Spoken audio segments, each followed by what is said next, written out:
ছিঁড়ে যেত কদিন পরলে সেলাই খুলে যেত। এই মুহূর্তে আমি রয়েছি গলসি বিধানসভা কেন্দ্রে কাকসা ব্লকের দাঁড়াদহ প্রাথমিক বিদ্যালয়।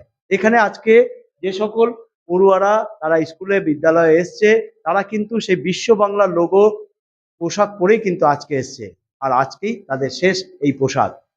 খুলে ফেলা হলো বিশ্ব বাংলার লোগো।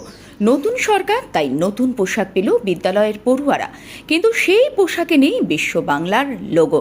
তৃণমূল সরকার ক্ষমতায় আসার কয়েক বছর পরই বিদ্যালয় পড়ুয়ারা যে পোশাক পেত, সেখানে দেখা যাচ্ছিল বিশ্ব বাংলার লোগো। বিশ্ব বাংলার লোগো লাগানো পোশাক নিয়ে বিভিন্ন সময় নানা সমালোচনাও হয়েছিল রাজ্য জুড়ে। সরকার পরিবর্তনের পরে বর্তমান সরকারের পক্ষ থেকে বিদ্যালয়ের পড়ুয়ারদের নতুন পোশাক দেওয়া হয়, আর সেই পোশাকে নেই কোনো লোগো। অভিভাবকরা বলছেন বিশ্ব বাংলা লোগো লাগানো পোশাকটা কাপড়ের গুণমান খুবই খারাপ ছিল, বাচ্চাদের গরমও লাগতো, কিন্তু কাপড় বেশি দিন টিকতও না। কিছুদিন পরলে আর কি সেলাই খুলে যেত। তা এখন যদি ভালো দেয় তাহলে বাচ্চাদের ভালো হবে। কিছুদিন পর তা ছিঁড়ে যেত। সেলাই খুলে যেত, পড়তে পারতাম না। করতে পারতেন? তা আজকে নতুন পোশাক পাবে, কতটা ভালো লাগছে? অনেক ভালো লাগছে। আজকে কি পাবে? আজকে নতুন পোশাক পরবো। কি নাম তোমার?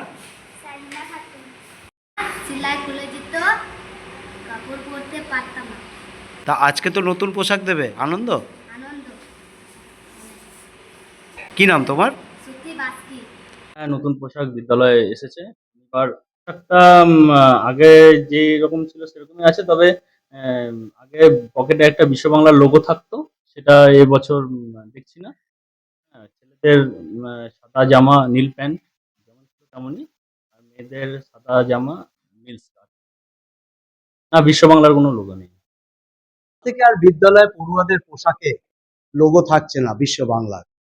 নতুন পোশাক পাচ্ছে বিদ্যালয়ের পড়ুয়ারা, এবং অভিভাবকরা বলছে তাদের বাচ্চাদের যে পোশাক দেওয়া হয়েছিল তার গুণমান খুবই খারাপ ছিল।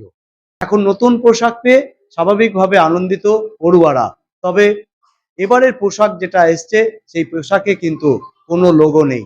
রং একই রয়েছে, নীল সাদা, কিন্তু কোনো বিশ্ব বাংলার লোগো নেই। খবর থেকে সুভাষ দাস, সারা বাংলা দর্পণ।